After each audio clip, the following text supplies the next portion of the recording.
000 on the clock.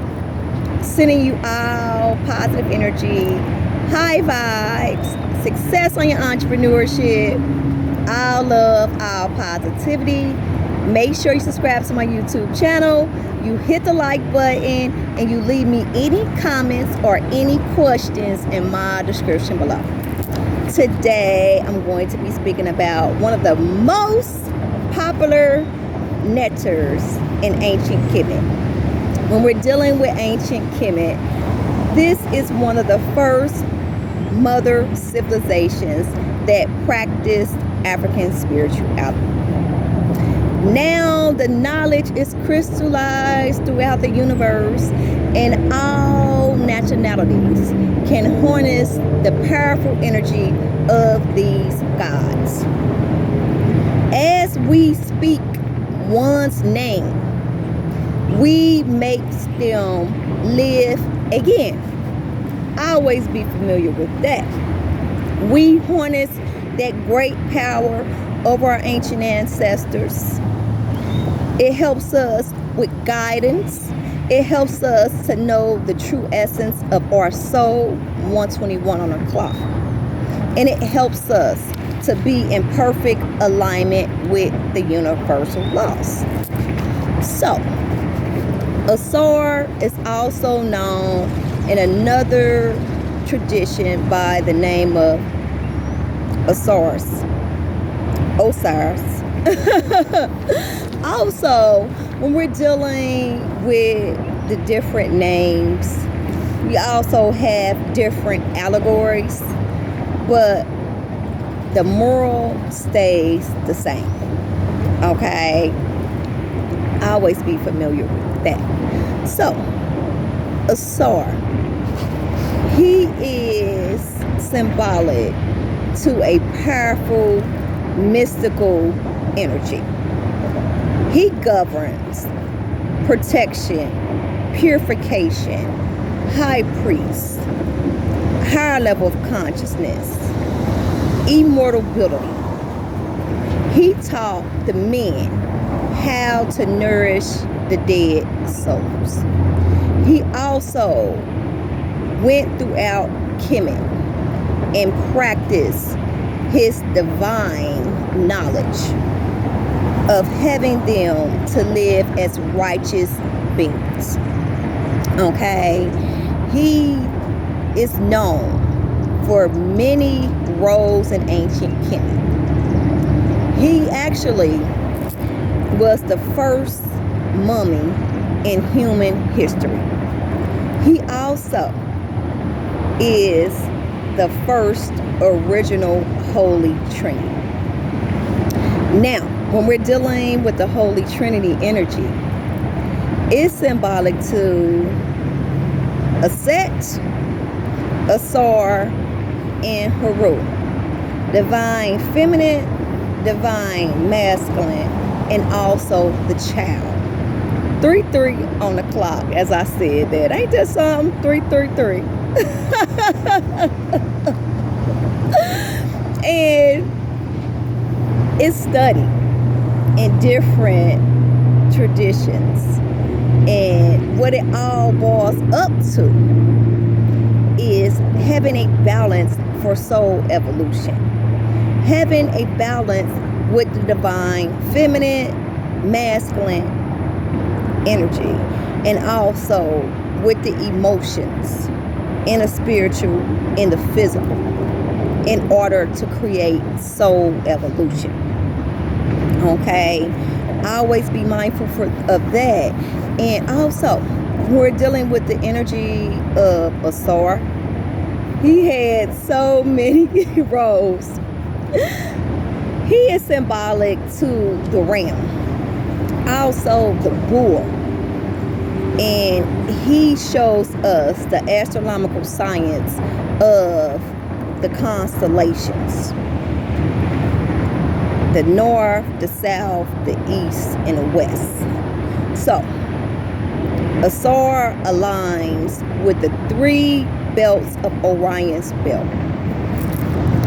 And the brightest star in the Pleiades, symbolic to the bull, So we have the overstanding of the northern hemisphere compass direction, which will be Orion's belt, 3 stars going up to the northern hemisphere, known to be the north. The bottom is symbolic to his divine counterpart, which is a Set. She is the south, so you'll find her by going down. And I'll post the actually energy of Orion's belt connected with the northern hemisphere, and also the actually cannabis, and also a Set in southern hemisphere as well. Okay, so Ausar marks the beginning of the year in ancient Kemet. He resonates with the astronomical science of the domes, the pyramids in ancient Kemet. Okay, and when we think of Aries, it's symbolic to the horizon. It's symbolic to marking of the new year in ancient Kemet. So Ausar is seen in 2 different colors. In green, that is regeneration, and it's symbolic to the plant, the earth energy of everything starts to green again after death. Okay, so we start to see the flowers blossom, the trees start to grow its leaves back, and it's symbolic to being reborn again. So in ancient Kemet, they mimic death and rebirth, and they showed us the energy throughout nature and also throughout the domes and pyramids and statues in ancient Kemet. Everything started in the northern east. That's the most darkest place in ancient Kemet, symbolic to the firmament, okay, and also the fermentation as well. Excuse me if I'm moving because these books, 7:37 on the clock. Okay, so they started in the northeast, and they took their spiritual science all throughout ancient Kemet and spreaded the stories and the statues and monuments all throughout the globe. Okay, also when we're dealing with the first mummy in human history, it mimicked death and rebirth as well.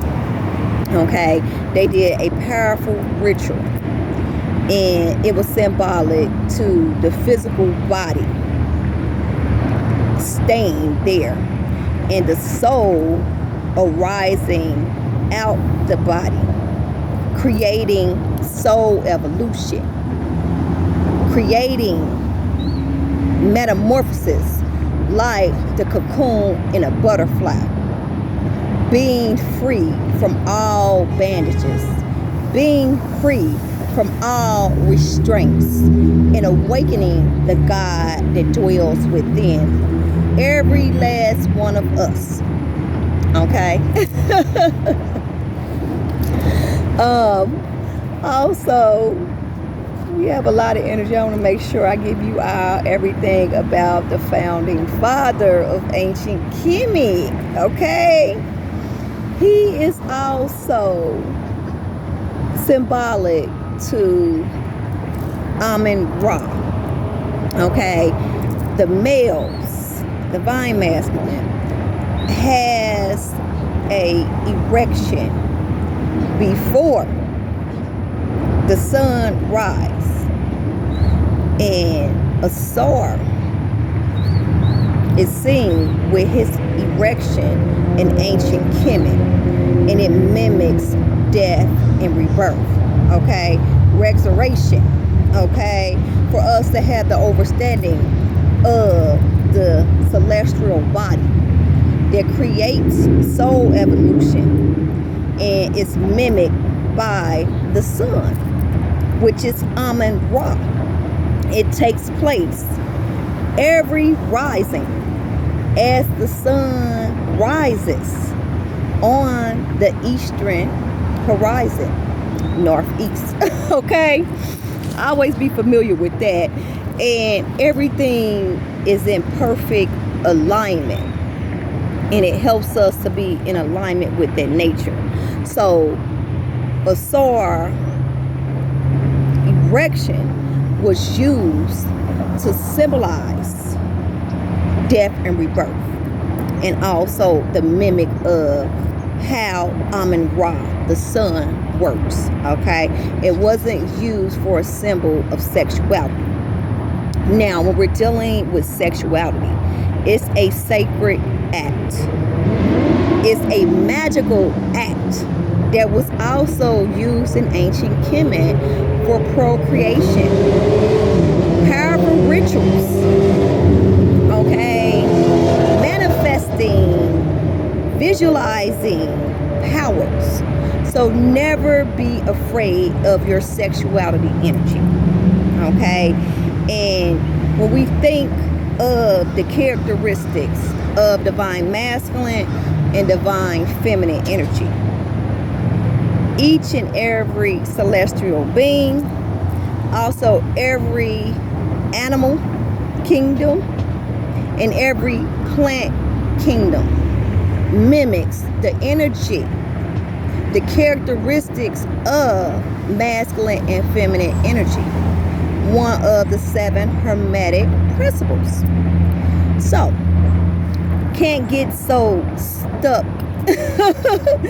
into the masculine and feminine energy and be separated from it, because it's something we have within us, and we have to access those powers of both, which is polarity that's manifested in a universe, to have that balance 12-12 on a clock, and to create something beautiful from both aspects and the characteristics. Okay, no matter what we lean towards the most, it's still a powerful and a sacred energy of these characteristics that we have to harness and we have to balance. And whatever that balance is for us, it's different. It's different. We're unique. We're different individuals. Some people might hold a lot of feminine energy, and that's okay. You might have some that hold a lot of masculine energy. That's the characteristics. As long as we balance them out and it's good for us, then that's all that matters. You know, that's why when I do my tarot, I like to say no gender specific, because love is love. Let's not get lost in the characteristics and have them to have us separated from one another. Okay, just let's tap into our uniqueness, 333 on the clock, and be able to access the great powers that we have within us, whatever there are. Okay, I always be familiar with that. So the dark side of Ausar, the blackness, is symbolic to death, shadow work, discernment, and also the winter time. Okay, because in the winter everything is symbolic to being dead. Okay, because we have that coldness, we had the leaves that's dried out, and it's just symbolic to how the celestial body in nature goes through that transcendence. Okay, and once we go through that transcendence, we have the understanding of we are eternal. The universe is eternal. Everything is moving in a 360 span, full circle, and nothing never stops. We're going to have that darkness. We're going to have the energy of the great flood, where everything has to be tore down, chaos, set energy, in order to bring something new something beautiful, something everlasting, because we are everlasting. The universe is everlasting, okay? And everything is connected together as a collective, okay? So we had to have the understanding of that. We're going to have dark just as well as light, and the Ausar mimics that, for us to have the understanding to have soul evolution. We're going to have to go to the dark. We're going to have to take that veil and pull it out from over our head, face our challenging moments straight head on with no fear, and continue to move forward on our aspirations, our inspirations, our drive, our passion from the heart, and our individuality of us as divine beings. 1616 on the clock. So we can invoke the energy of Ausar by tapping into the energy of purification, righteousness, powerful divine masculine energy, higher consciousness, immortality, high priest. He is good to call on if we need direction and we're in the dark about something. Call on a soul, okay? He will be able to assist you to have that clearance and to raise your frequency and transmit you healing, okay? Also, 1717 on the clock, we can call on the energy of Ausar for empowerment. He is a strong deity, okay? And if we are having low self-esteem, suppressed emotions, it's great to call on Ausar. He's going to help you to become empowered and to step into your warrior energy and to be stoic and to be whatever you want to be and to create whatever you want to create, okay? I love you all. I'm sending you all positive energy and high vibes. Make sure you subscribe to my YouTube channel. You hit the like button and you leave me any comments or any questions in my description below. 1818 on the clock. I love you all, and I'll be back with more. Peace and love.